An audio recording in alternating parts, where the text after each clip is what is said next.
Good day guys, so welcome back to my channel. So today may desktop tayong i-troubleshoot. So bali pala ito guys, sabi ni client na stock itong desktop na to. So ano pala to, Acer. Yan. So na-stock yung desktop na to. So pag na-stock siya, so pag so nakasaksak na pala ito, naka-plug na guys. So ngayon try natin. Wala siyang reaction. So ang una mong gagawin, i-unplug mo muna to. So tatanggalin mo muna tong saksakan. So guys, natanggal ko na yung saksakan niya. So ngayon, wait ka lang ng mga 5 minutes guys. Tapos, pindutin mo yung power button. So ito, pwede ito sa mga yung bigla na lang ayaw mag-on o na-stuck o ayaw wala talagang yung ilaw. So, pindutin mo to ng matagal, yung power button. So, baling ginagawa mo, dinidrain natin yung mga supply pa dito sa may board. So, ngayon, na-drain na natin. So, ngayon, itatry mo. So, saksak na naman natin ulit itong saksakan niya. So, itatry natin ngayon ulit.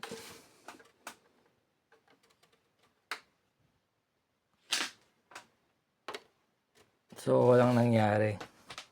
So, yung pangalawang pwede mong gawin, pag ayaw pa rin mag-on, ang gagawin natin, itatanggalin natin tong battery na ito, yung CMOS battery. Yan, tatanggalin natin yan. So, tara. So, guys, pag tatanggalin mo to, o kahit manalin dito, yung RAM, yung hard disk, lalong-lalo na ito, dapat unplug mo ulit yung, ito, unplug natin ulit.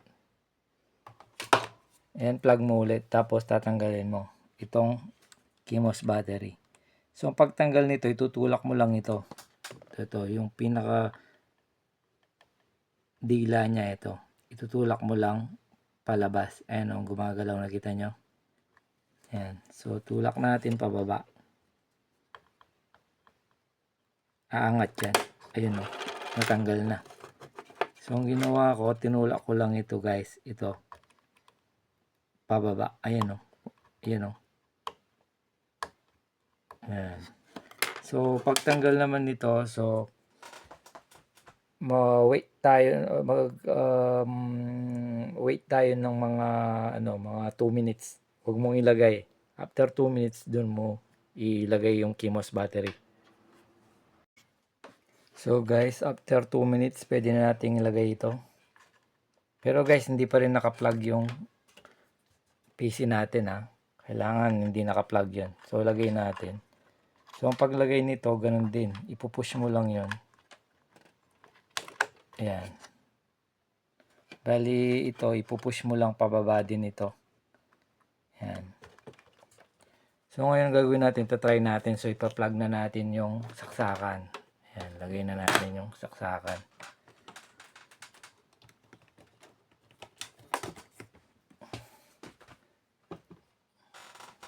So yan, nailagay na natin. So ngayon try natin.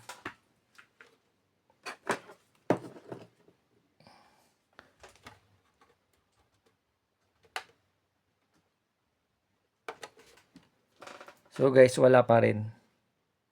Wala pa rin siya. Ayaw pa rin niyang mag-on.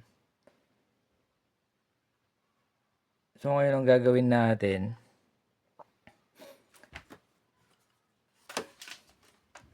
magbi-visual check tayo guys. Yan sa board. Kung baka may mga nasunog na MOSFET, capacitor. Yan, magbi-visual check ka.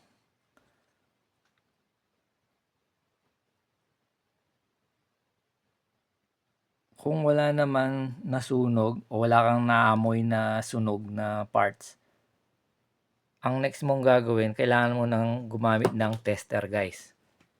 So, kailangan mo ng tester kasi tetesterin natin yung connector ng power supply kung may output na lumalabas dito. Kailangan meron yan 3.3 volts, 12 volts, 5 volts, yan. So ngayon, itatanggalin natin yung connector ng power supply. Tapos testerin natin.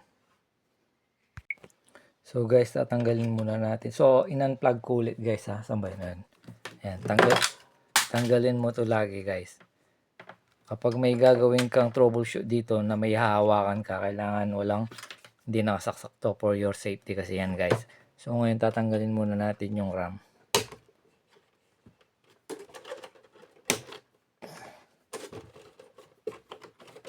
Ayan.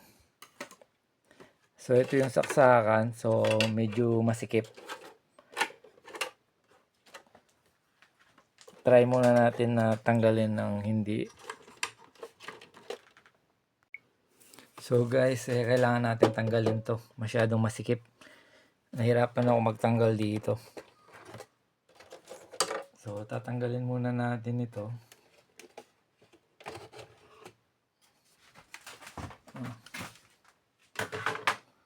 Tapos ito guys.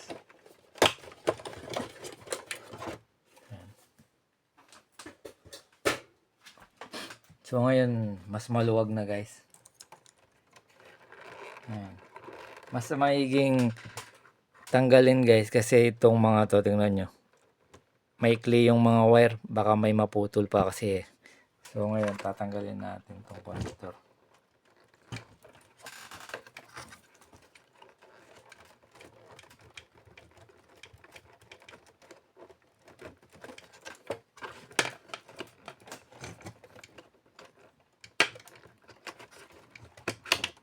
Yan. So, natanggal na natin guys. So, pag magte-tester ka nito guys, kailangan mo ng schematic. So, check natin sa Google kung ilang pin ito. So, yung sa akin guys, meron siyang 2, 4, 6, 8, 10, 12, 14, 16, 18, 20, 22, 24 pin. So, 24 pin itong connector ng aking power supply guys.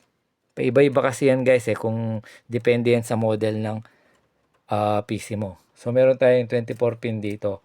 So, dito, sa Google, guys, itatype mo ATX power supply 24 pin schematic.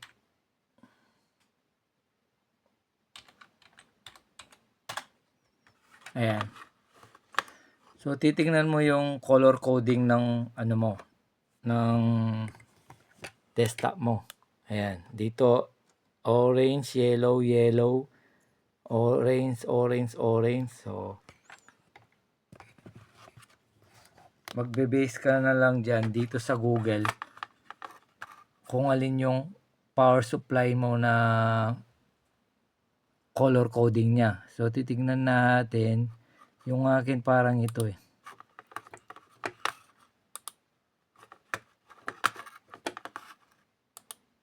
check natin to.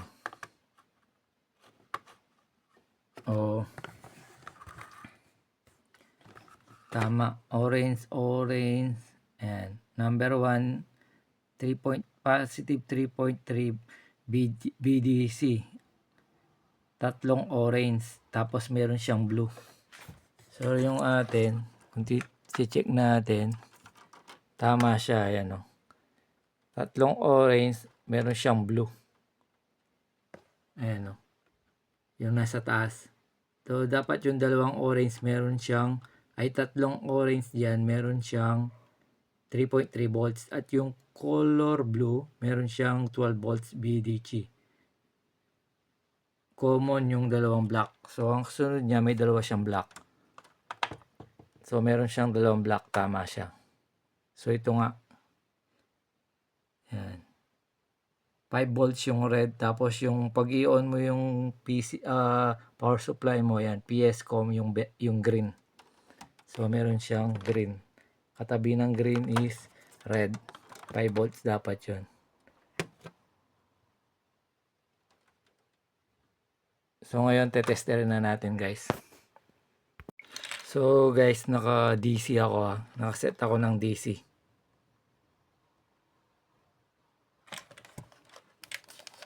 So ngayon, ang pagtetest ng power supply guys. Saan ba yun?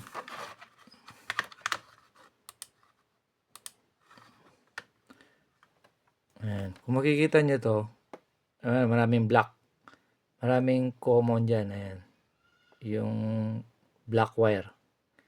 So maghanap ka ng black wire na pwede mong isaksak itong black probe.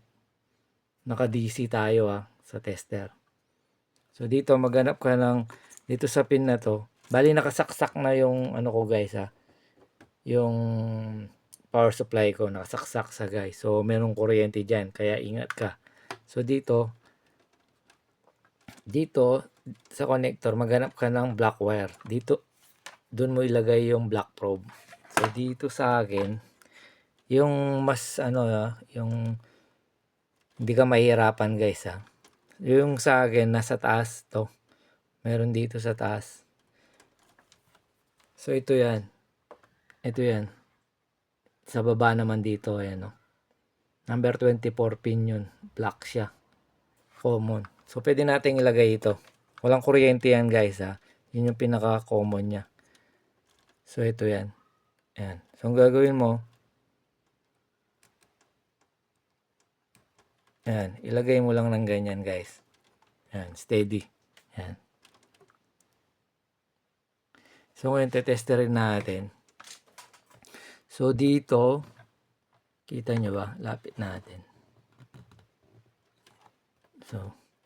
So dito, yung tatlong orange na wire ito yon. Meron siyang 3.3 volts. Yung tatlo, ayan. So ito yan, yung nasa ilalim nito. Ayan, ayan makita nyo, itong tatlong to.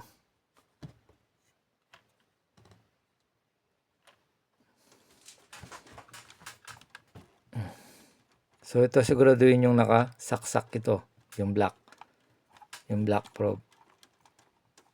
Ayan. So ngayon tetesterin mo isa-isa. Usog natin to para makita nyo yan. So yung black probe sa black wire siya. Ayan. Kahit alin sa black na wire dito sa may power supply. So ngayon tetesterin natin yung nasa baba. Yung nasa baba, ito 3.3 volts dapat yung tatlo. At yung yung color blue is 12 volts. So testerin muna natin yung orange. Ayan, wala.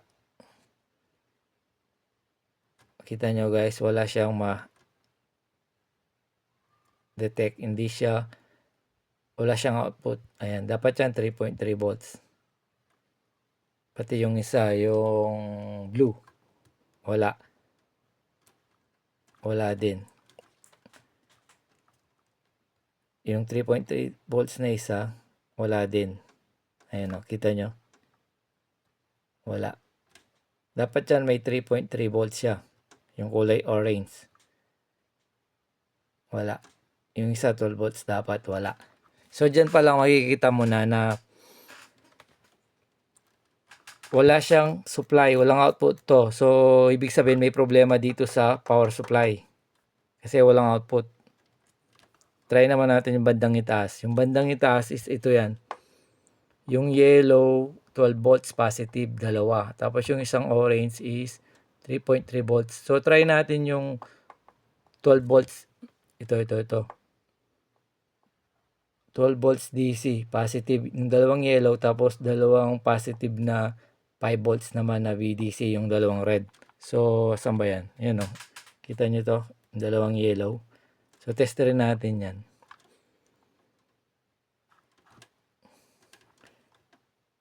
Ayan, pinasok ko. Wala. Yung isa. Wala din. Wala.